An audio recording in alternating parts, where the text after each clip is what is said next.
রংপুর রংপুর নাকি নাম সময় 5 টাকা বেশি দিই। আমার সাথে অনেকে থাকে, আমার ওয়াইফ সবসময় আসে, তো 5 টাকা দিই, যাবে না 5 টাকা বেশি দিই। কে ভাই আমি এর সাথে ভর্তি, ভালো লোক আছে। আমি কিন্তু এইটুকুই, নট মোর দ্যান। এটা হলো আমার একটা অ্যাক্টিভিটিস। 5 টাকা দিচ্ছি, সে গিয়ে তার গ্যারেজ থেকে বলবো জাতীয় পার্টি এর সাথে কথা বলছিলেন, আমার 5 টাকা দিচ্ছে, সে আরো 3টা লোকের কাছে তার এলাকায় যাবে। এটা কিন্তু আমি রংপুরের জাতীয় পার্টিকে শক্তিশালী করার জন্য ঢাকায় বসে কাজ করলাম।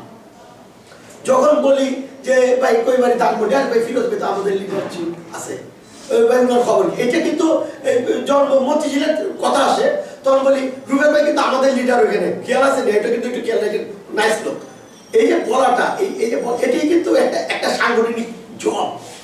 তা আমরা যখন মিছিল করি, আপনি দেখবেন একটা কিছু কিছু লোক আছে অতি উৎসাহে রিক্সা আলাদা করে ধাক্কা দেয়। এটা করবেন না, এটাতে ইমেজ নষ্ট হয়। যতটুকু পারবেন ভদ্রভাবে তাদেরকে সরানোর চেষ্টা করবেন। আমাদের ইমেজের উপরে কিন্তু সবাই তাকিয়ে থাকবে। একটা কথা মনে রাখবেন, ফিরোজ ভাই আছে, এই ফিরোজ ভাই আছে, আপনারা বলতেছেন ফিরোজ ভাই আপনার বাসায় নেবেন। আমি মাঝে মধ্যে বিরোধিতা করি এই কারণে, আপনি আগে শক্তিশালী হন, পরে ফিরোজ পেরে নেন। আমার বাবা থার্ড হিসেবে ছাত্র হয়েছেন 3 জন, আমার ওই হাত দরকার। আপনার ওয়ার্ডগুলিতে আমি অনুরোধ করবো, আপনার ওয়ার্ডগুলিকে আপনারা আমাদেরকে নিয়ে যান, আগে নিয়ে গিয়ে দেখান যে আমরা ভাই শক্তিশালী হয়েছি, যেন আমরা ফিরোজ ভাই গ্রিন সিগন্যাল দেবো। ওকে ফিরোজ ভাই ইজ গুড, আপনি আসছেন। কারণ আপনি ফিরোজ ভাইকে ব্যবহার করতে পারেন না, কারণ আপনি যদি সংগঠিত না হয়ে যদি ফিরোজ ভাই নেন, আপনি এলাকার অতীত তুমি ফিরোজ ভাইয়ের 2টা লোক হতে দেখলাম না। ফিরোজ ভাইকে আপনারা ওইভাবে তৈরি করেন যে আমাদেরকে ডাকেন, আমরা আপনি এলাকায় গেলাম, রুবেল ভাই আসলো, রুবেল ভাই দেখলো না এখানে তো ভালো সেন্টার, তাকে তারপরের দিন আপনি ফিরোজ ভাইকে ডাকেন, আমরা আবার যাই ফিরোজ ভাইয়ের সাথে যাবো। কিন্তু আগে কিন্তু নিজেদের শক্তি করতে হবে, নিজের বল বড় বল, নিজে ঠিক তো জগৎ ঠিক। আজকে আমি পুরান ঢাকায় পাবলিসের অ্যাসোসিয়েশন প্রেসিডেন্ট হয়েছি, এটা ফিরোজ ভাই জানে, সারা বাংলাদেশে সাদ্দাত ভাই জানে। যে আমি ওইখানে হওয়ার পর আমি আবার 3টা 4টা মার্কেটের সেক্রেটারি, আমি বলছি আমি বাদ দিয়ে দেবো। সব আইসে আমার হাত পা ধরতে না, তুমি কিন্তু আমাকে সেক্রেটারি ছাড়তে পারো। কি কারণে জানেন? একটা জায়গায় সৎ মানুষের সৎ। আমি সবাই সবসময় বলি অন্যায়ের বিরুদ্ধে প্রতিবাদ করলাম, অন্তত অন্যায়ের বিরুদ্ধে প্রতিবাদ করলে ওই মুহূর্তে হয়তো 2-1 গায়ে লাগবে, একটা বেশি বলবো না, ছেলেটা কিন্তু ভাই অন্যায়ের বিরুদ্ধে প্রতিবাদ করে। এই কিছু কিছু জায়গায় নিজেদেরকে স্টেপ রাখতে হবে, যে না আমি লোটন কিন্তু এখানে দেখেন আওয়ামী লীগ শক্তিশালী, বিএনপি শক্তিশালী, আমরা কিন্তু জাতীয় পার্টি কিন্তু ঠিকই শক্তিশালী, আমাদের হারামে কিন্তু আমরা চলতেছি। এই যে এখন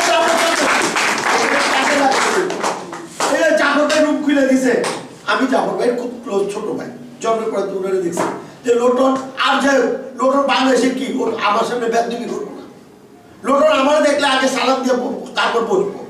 এই যে ভদ্রতা, এই ভদ্রতাগুলি কাজ করতে হবে মানুষের সাথে, শিষ্টাচার।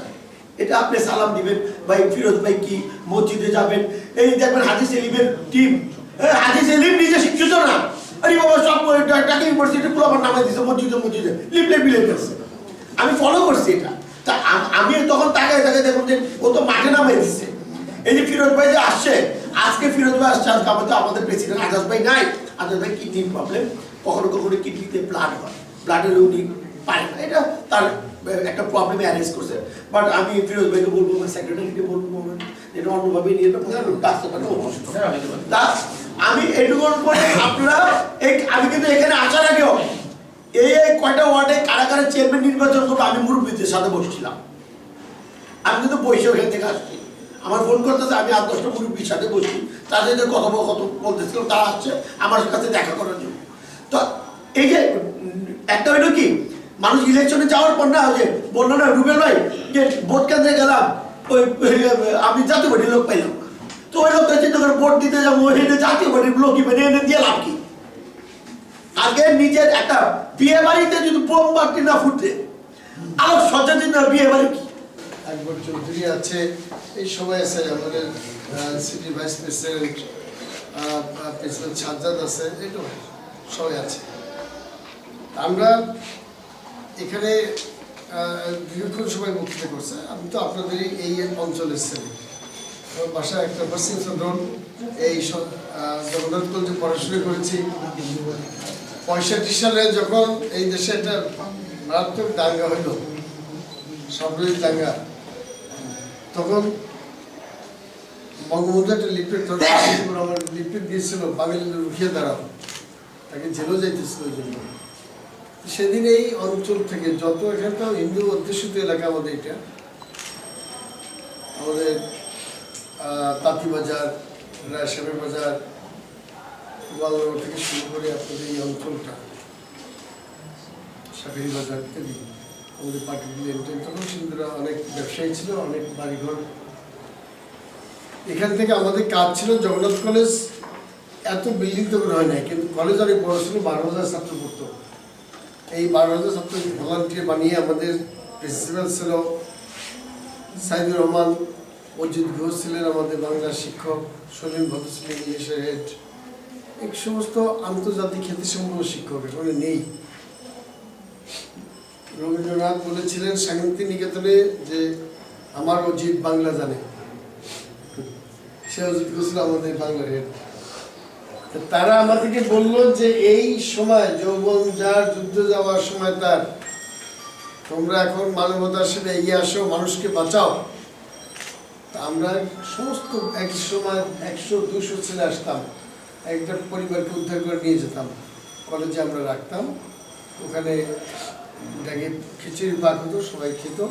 বিশাল কলেজ, একটা রুম এত বড়, এখানে অনেকগুলো বাথরুম আছেই আছে, অর্থাৎ এক একটা রুম 3-4 ফ্যামিলি থাকতো, মানে থাকার তো এত বড় জায়গায় কোথাও নেই। আজকেও যদি কেউ মনে করে যে 10,000 লোককে ঘুমাইতে দিতে হবে, এটা একমাত্র জগন্নাথ কলেজ, তাই না? আর বা বিশ্ববিদ্যালয় 10,000 ছেলে জগন্নাথ কলেজে, এত ভবন এবং এত রুম আছে, 10,000 লোক ঘুমাতে পারবে, থাকতে পারবে। কষ্ট হবে কিন্তু তাদের বাঁচানো যাবে যুদ্ধ যদি হয়। এইখানে আমরা সেদিন খুব কাজ করেছিলাম, অনেকে ভাবা পেয়েছিলাম। মুক্তিযুদ্ধ করেছি, নাম্বার সেক্টরে যুদ্ধ করেছি, একটি ছাত্র ব্রিগেড যে ইউনিট ছিল সেটা কমান্ড করেছি। তখন ছাত্ররাই যুদ্ধ বেশি করতো, কারণ যৌবনে যে টকবগে যে সময়টা থাকে, যে কোনো চ্যালেঞ্জ মোকাবেলা করার যে শক্তি সামর্থ্য থাকে, বয়সের যে চাহিদা তাগিদ থাকে, সেটা ছাত্রদের থাকে, সেখানে যুদ্ধ করেছি। এখন আমরা একটি বয়সে এসে দাঁড়িয়েছি। যখন মন্ত্রী ছিলাম তখন আমার 37 বছর বয়স, এমপি হলাম, মন্ত্রী হলাম, অনেক কাজ করেছি। এই যে টেলিফোন মোবাইল দেখেন, এটা আমার সময় দেওয়া। ফিক্সড ইনকাম অর্থাৎ নির্দিষ্ট অঙ্কের টাকা যাদের আয় হয়, তাদের পক্ষে এখন আর জীবন ধারণ করা কঠিন। প্রতিদিন বাজারে জিনিসপত্রের দাম বেড়ে যায়, তাদের বাজেট আর ঠিক রাখতে পারতেছে না। এর মধ্যে বাচ্চাদের লেখাপড়ার এত বেশি ব্যয়ভার বহন করতে হয়। সব কিছু মিলেই এখন বাজারে গেলে মানুষ মাথা ঘুরে যায়। বিশেষ করে মহিলারা খুব ভুক্তভোগী, তাদের ঘর সংসার সামলাতে হয়, মা বোনদের বুঝাবে। আমি একটা লিফলেট দেবো, কারণ পোস্টার তো 20 লক্ষ ছাপানো যাবে। আর আপনারা যারা আমাদের কাউন্সিলের প্রার্থী হবে, কমিশনার প্রার্থী হবে, তারা যদি পোস্টার ছাপান, আমি ফর্ম দেবো যে একজন কমিশনার দাঁড়িয়েছে, দেখা যায় তার নামটা আসছে, আমার নামটা আছে, বিশ্বাস সাহেবের ফটোটা আছে, আরও ছবি দেওয়া যায়, তো আপনাদের নামটা আরও বড় দেওয়া যায়। এই যে পোস্টার ছাপান, একজন কাউন্সিলর প্রার্থী যদি 5,000 পোস্টার তার এলাকায় দেয়, তাহলে আমাদের 6 জন কাউন্সিলর প্রার্থী, 2.5 লক্ষ পোস্টার এমনি করে দেবে, একদিনে লাগাই যাবে। তাতে আমার প্রচারটা হবে, আপনার যার যে এলাকায় আপনার অল্প কষ্টে আমার অনেক বড় কষ্ট লাগতে হবে। এটা আপনাদের কাছ থেকে আশা করবো, যারা কমিশনার কাউন্সিলর প্রার্থী হবেন, ফটো দিয়ে দেবো। আপনারা একটা এই পোস্টারকে ফলো করে, জাহাঙ্গীর করেছে, এখন এইটা আমাদের খুশি সাহেব করছেন, উনি খুব ওই এলাকার সবাই ছিলেন, সব বাড়িওয়ালারা, তাকে একটা সম্মান আছে আদিবাসী। ইলেকশনে আশা করি ভালো লাগবে, মানুষ এখন ভালো করছে।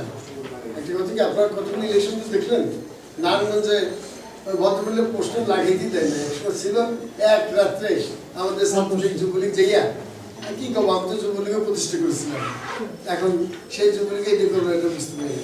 ছাত্রলীগ করছে অনেক, সবাই যুদ্ধ করছে ছাত্রলীগ।